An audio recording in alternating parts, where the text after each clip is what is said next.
अमीन नियुक्त किया गया है। मेरा नाम सुजीत कुमार हुआ और मेरे साथ यहाँ पे उपस्थित है गंगा पंचायत के अमीन ही है, अमीन इंजीनियर अनंत कुमार मेरे साथ यहाँ पे उपस्थित है।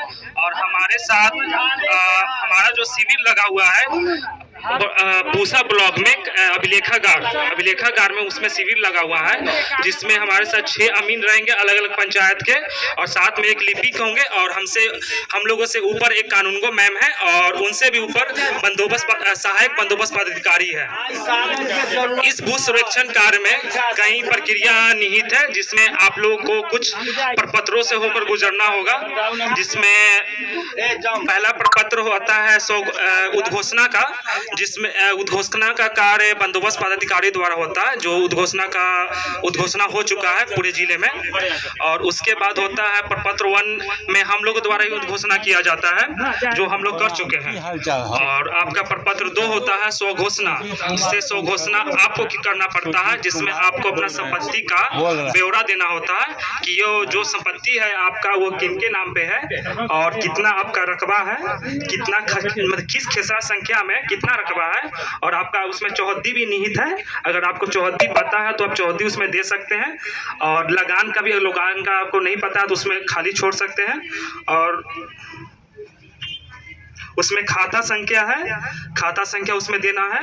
2 नंबर में आपका स्थायी पता आपको दे देना है, और 11 नंबर में मेन अभियुक्ति कॉलम है।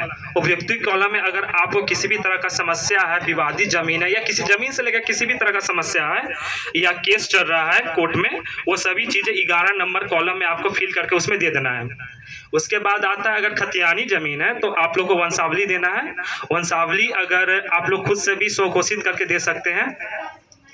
और उसके बाद आपको स्वघोषणा करने के पश्चात आप लोग का किस्तवार होता है। किस्तवार करने के बाद आप जो भी अमीन है, जैसे हम अमीन हैं इस गांव के पंचायत के, तो हम आपके प्रत्येक प्लॉट पर आएंगे, वेरीफाई करना होगा। उसके पश्चात आपका किस्तवार कंप्लीट होगा।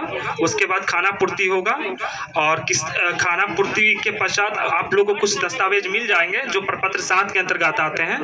7 में जो प्रपत्र मिलेगा आप लोग उसमें चेक करना हो कि आपको कुछ जो भी आपने प्रपत्र 2 में भर कर दिया था वो आपके अनुसार है या नहीं। अगर आप में मतलब किसी तरह का त्रुटि पाया जाता है तो उसमें आप लोग प्रपत्र 8 में आपत्ति दर्ज करना होता है, तो आप प्रपत्र 8 में आपत्ति दे सकते हैं।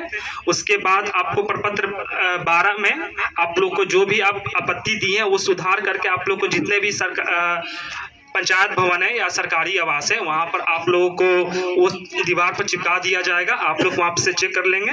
अगर फिर भी आप लोगों को किसी तरह का उसमें त्रुटि पाया जाएगा तो प्रपत्र 14 में आप उसे फिर से दोबारा उसे ब्लॉक स्तर पर ही आप लोग उसे परिवर्तन करवा सकते हैं।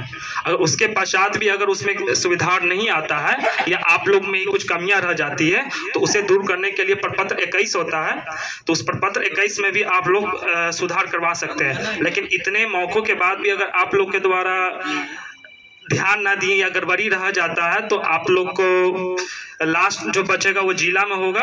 तो जिला का आप लोग को पता है कि थोड़ी सी समझ प्रक्रिया ज़्यादा लंबी रहती है, तो आप लोग से के लिए बेहतरीन होगा, मतलब कि आप लोग के लिए फ़ायदेमंद होगा कि आप लोग अंचल स्तर पर ही जो भी आपत्ति होगा वो दे दें और उसमें सुधार करवा लें।